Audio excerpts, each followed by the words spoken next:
नमस्कार, मैं सत्येंद्र कुमार और आप सभी को राष्ट्रपिता महात्मा गांधी की और भारत के दूसरे प्रधानमंत्री लाल बहादुर शास्त्री जी की जन्मदिन की हार्दिक शुभकामनाएं और बहुत बहुत बधाई। आज हम बात करेंगे महात्मा गांधी के बारे में और देश के दूसरे प्रधानमंत्री लाल बहादुर शास्त्री जी के बारे में। महात्मा गांधी के बारे में आप लोग शुरू से पढ़ते चले आ रहे हैं और अखबारों में भी बहुत कुछ आज छपा होगा और आपको पढ़ने को मिलेगा, लेकिन आए दिन हम अपने आदर्श जो हमारे स्वतंत्रता संग्राम की हीरो हैं, जो विभूति हैं, उनका आए दिन हम मजाक भी उड़ा रहे हैं। महात्मा गांधी का ये कभी सपना नहीं था कि हमारा भारत इस स्थिति में आज़ादी के अमृत महोत्सव काल मनाया जा रहा है पूरे देश भर में, और हंगर इंडेक्स में भारत की स्थिति 125 देशों में 111 रैंक पर है, यानी कि सबसे ज़्यादा भूखमरी भारत में है। पाकिस्तान नेपाल से भी ज़्यादा भूखमरी भारत में है। क्या हमारे जो विभूति हैं, चाहे वो प्रधानमंत्री लाल बहादुर शास्त्री जो पूर्व प्रधानमंत्री हैं, चाहे महात्मा गांधी हों, चाहे सुभाष चंद्र बोस हो, चाहे पंडित जवाहरलाल नेहरू हों, इंदिरा गांधी हों, सरदार वल्लभ भाई पटेल हों, डॉक्टर राजेंद्र प्रसाद हों, जितने भी हमारे देश के विभूति हैं, उनका कभी ये सपना नहीं था कि हमारा भारत जो 1947 में था वो 2024 में भी उसी स्थिति पर रहे। तो ये कैसे हम उनके आदर्शों पर चल रहे हैं और कैसे हम उनको जो सिखाई बातों पर हम अमल कर रहे हैं। तो आज इसी पर बात करेंगे और कि हमें महात्मा गांधी से, चाहे हमारे जो दूसरे प्रधानमंत्री हैं लाल बहादुर शास्त्री जी, उनसे हमें क्या सीखना चाहिए। आप सभी जानते हैं कि बहुत सारे महात्मा गांधी के कृत्य हैं और उनका बखान एक छोटी सी वीडियो में करना सागर में गागर भरने के समान है।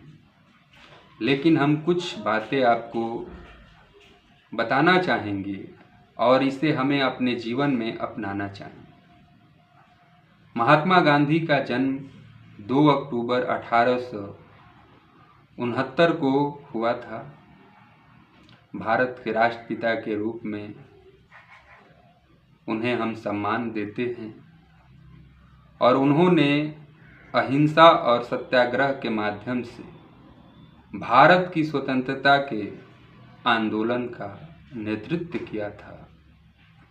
और दूसरे विभूति हमारे लाल बहादुर शास्त्री जी, जिनका जन्म भी 2 अक्टूबर 1904 को हुआ था, वह भारत के दूसरे प्रधानमंत्री थे और उन्होंने जय जवान जय किसान का नारा दिया था, जो कृषि और सैनिकों के महत्व को दर्शाता है कि भारत के लिए कृषि और सैनिक कितने जरूरी हैं। लेकिन आज के आप आंकड़े देखेंगे तो हर दिन कितने किसान आत्महत्या कर रहे हैं और जवान की भी स्थिति बद से बदतर होती जा रही है। ना उन पर हम पैसे खर्च कर रहे हैं, बल्कि सेना को हम 4 साल की नौकरी अग्निवीर के रूप में भारत सरकार घोषणा की है और अब सेना 4 साल के लिए बन रही है। सेना में जो भी जवान जा रहे हैं वो 4 साल के लिए जा रहे हैं। तो ये कितना दुखद की बात है। तो आज हम बात करेंगे कि हमें महात्मा गांधी से क्या सीखना चाहिए, लाल बहादुर शास्त्री से क्या सीखना चाहिए। तो सबसे पहले महात्मा गांधी के बारे में हम बात करेंगे। अहिंसा, नॉन वायलेंस, गांधी जी का सबसे महत्वपूर्ण जो संदेश था वो अहिंसा का था। उन्होंने सिखाया कि हिंसा से कभी भी अस्थायी समाधान नहीं मिलता है। अपने जीवन में शांति और सहिष्णुता अपनाना चाहिए।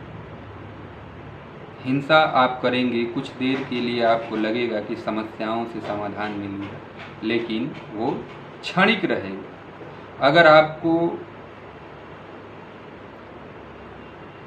जो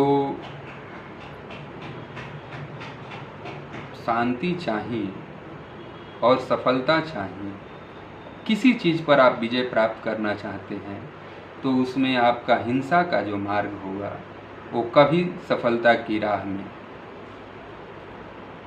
हमेशा बाधा ही उत्पन्न करेगा, आपको मंजिल नहीं दे सकता है। लेकिन आप अहिंसा की रास्ता अपनाते हैं तो कठिन रास्ते होंगे, लेकिन उसमें आपकी कामयाबी सुनिश्चित है। सत्य, दूसरा मंत्र उन्होंने दिया, सत्य, ट्रूथ। गांधी जी ने सत्य के प्रति समर्पण को अपना जीवन मूल्य बनाया। उन्होंने सिखाया कि सच्चाई के रास्ते पर चलकर ही जीवन की अस्थायी सफलता और संतोष प्राप्त किया जा सकता है। तीसरा उन्होंने मंत्र दिया, सादा जीवन उच्च विचार, simple living high thinking. Gandhi ji का जीवन सादगी और नियंत्रण का प्रतीक था। उन्होंने दिखाया कि आडंबर और दिखावे से दूर रहकर उच्च सोच और विचारधारा को अपनाया जा सकता है। अब सोचिए कि हम लोगों की अभी इतनी क्षमता नहीं है कि हम विदेश में जाकर पढ़ें। यहाँ पर बढ़िया जो यूनिवर्सिटी है उसमें हमारे बच्चों का या खुद का एडमिशन नहीं हो पाता, तो हम विदेश जाकर कैसे पढ़ेंगे। और वहाँ पर एक व्यक्ति जाता है, पढ़ाई करता है वकालत की, और फिर भारत आता है और भारत की गरीबी देखकर सब कुछ अपना त्याग देता है और एक धोती में आधे नीचे पहनकर और आधे से कंधे पर डालकर और पूरे भारत का भ्रमण करता है। तो वैसी सादगी हम आज के समय में अपने नेताओं में देखने को आपको मिलती है। आज भुखमरी में देख ही रहे स्थिति क्या है हमारे, जो ग्लोबल हंगर इंडेक्स के आंकड़े आए हैं, और हमारे नेताओं की लाटशाही देखिए, किस तरह करोड़ों करोड़ों रुपए की गाड़ियों में घूमते हैं और ऐश मौज की ज़िंदगी जीते हैं। तो इसलिए हमें अपने विभूतियों को याद करने के लिए हमने तो साल में एक दिन तय कर दिया है, लेकिन उन पर चर्चा और उनके आदर्शों के बारे में नहीं जानेंगे, उनके विचारों के बारे में नहीं जानेंगे, तो हमारा देश का विकास जो उनका सपना था उसको हम नहीं प्राप्त कर पाएंगे। चौथा मंत्र उन्होंने दिया था स्वराज, सेल्फ रियलाइज। उन्होंने आत्मनिर्भरता पर जोर दिया और कहा कि प्रत्येक व्यक्ति और देश को अपने संसाधनों और क्षमताओं पर भरोसा करना चाहिए। इसके तहत खादी और स्वदेश वस्त्रों का उपयोग बढ़ाया गया। आज हमें हर एक जो ब्रांड है वो इम्पोर्टेंट चाहिए। हमें विदेशी ब्रांड पर ज़्यादा भरोसा होता है और विदेशी ब्रांड के तरफ भाग रहे हैं, चाहे मोबाइल हो, गाड़ी हो, कपड़ा हो, जो भी फैसिलिटी हो, वो हमें विदेशियों पर ज़्यादा भरोसा होता है और विदेशी कंपनियों को ज़्यादा मुनाफा होता है। पहले हम फिजिकल तरह से गुलाम थे और अब हम लोग डिजिटल तरह से गुलाम होते जा रहे हैं, तो इससे हमें बचना चाहिए। छठा उन्होंने मंत्र दिया था क्षमा का, फॉरगिवनेस का।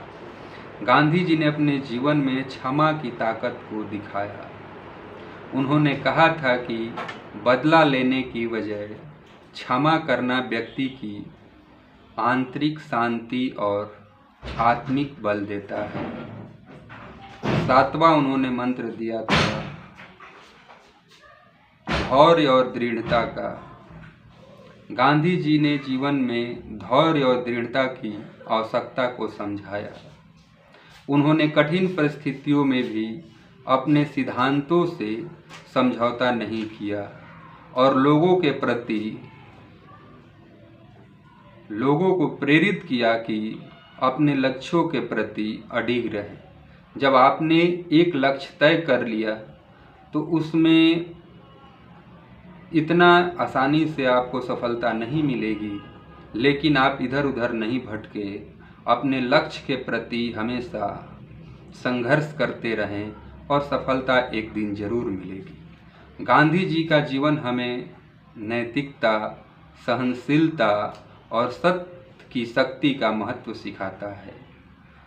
तो हमें गांधी जी के विचारों को अपने जीवन में जरूर अपनाना चाहिए। हमें आज खुद से संकल्प करना चाहिए कि हम गांधी जी के एक भी विचार को अपने जीवन में अपनाते हैं तो हमारे लिए बेहतर से बेहतरी की ओर बढ़ता हुआ एक कदम है। तो हमें गांधी जी के विचारों को जरूर अपनाना चाहिए। अब बात हम करते हैं लाल बहादुर शास्त्री जी के जीवन से। हमें कई प्रेरणादायक बातें सीखना चाहिए जो हमारे व्यक्तित्व और सामाजिक जीवन के लिए बहुत महत्वपूर्ण है। पहली प्रेरणा इनकी है कि सादगी और ईमानदारी। शास्त्री जी का जीवन सादगी और ईमानदारी का प्रतीक है। वह हमेशा साधारण जीवन जीते थे और अपने काम से ईमानदारी बनाए रखते थे। उन्होंने यह सिखाया कि जीवन में सादगी और ईमानदारी से ही सच्ची सफलता और सम्मान प्राप्त किया जा सकता है। दूसरा उनसे हमने सीखनी चाहिए कि देशभक्ति और सेवा। शास्त्री जी के एक सच्चे देशभक्त होने के नाते उन्होंने अपने पूरे जीवन में देश और देशवासियों की सेवा का प्राथमिकता दी। उन्होंने नारा दिया, जय जवान जय किसान।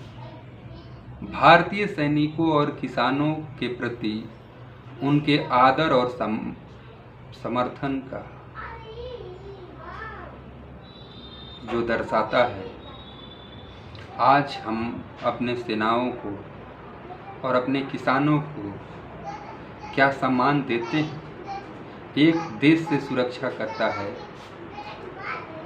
दूसरे देशों से आक्रमण से बचाता है, कठिन परिस्थितियों में भी अपने कर्तव्य को निभाता है, दूसरा हमारे जीवन को सुरक्षित करता है, हमारे लिए अन्न उपजाता है और हम उसके साथ कैसा व्यवहार करते हैं।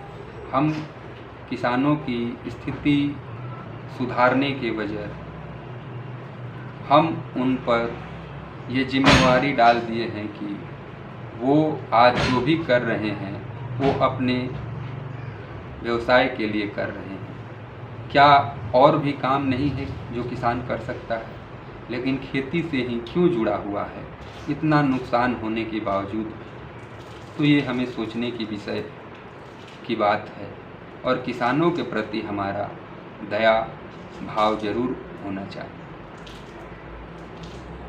तीसरी जो बात हमें सीखनी चाहिए लाल बहादुर शास्त्री जी से कि नेतृत्व और साहस।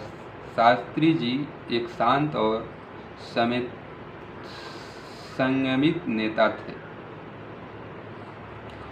लेकिन उन्होंने निर्णय लेने की क्षमता जो होती थी वो साहस और अतुलनीय थे। 1965 में भारत पाकिस्तान युद्ध के दौरान देश का सफलतापूर्वक नेतृत्व किया और साहसिक निर्णय लिया।